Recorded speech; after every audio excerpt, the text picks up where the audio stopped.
시설이 누락된 경우도 적지 않습니다. 홍한표 기자입니다. 강원랜드가 오투리조트 기부금 결정과 관련해 당시 이사들을 상대로 손해배상 청구 소송을 제기하자 파장이 일파만파로 번지고 있습니다. 당장 소송 비용 마련이 시급한 문제입니다. 이용철 기자입니다. 연탄은행이 겨울을 앞두고 형편이 어려운 이웃들을 위해 연탄 나눔 활동을 시작했습니다. 계속되는 경기 침체와 연료비 부담 등의 영향으로 연탄을 사용하는 저소득층이 늘어나고 있다고 합니다. 윤하은 기자가 보도합니다.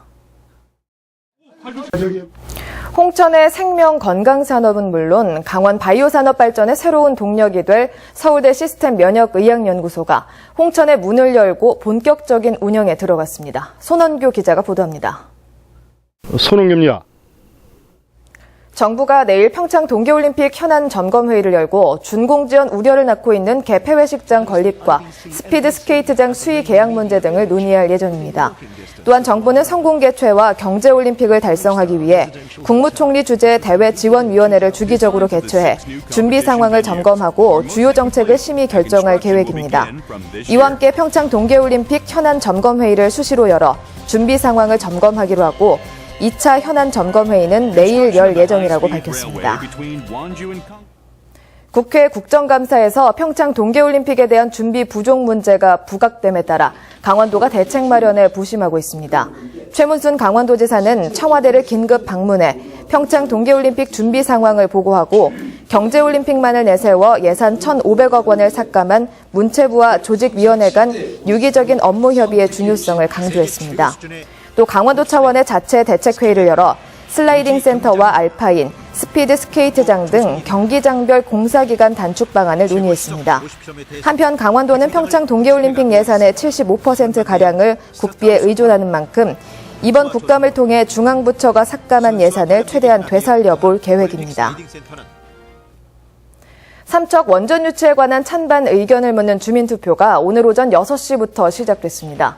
삼척시 12개 읍면동에 설치된 44개 주민투표소에는 이른 아침부터 투표자 행렬이 이어지고 있고 이 시각 현재까지 투표는 순조롭게 진행되고 있습니다. 이번 주민투표 유권자는 개인정보 수집 동의 절차를 거쳐 투표인명부에 등록된 38,814명이며 어제 사전투표에는 5,000명이 넘게 참여했습니다. 주민투표관리위원회는 오후 8시에 주민투표를 마감하고 개표 작업이 시작되면 밤 11시쯤 개표 결과가 나올 것으로 예상했습니다. 고속도로 하이패스 차로 차단기가 내년까지 모두 철거될 예정입니다.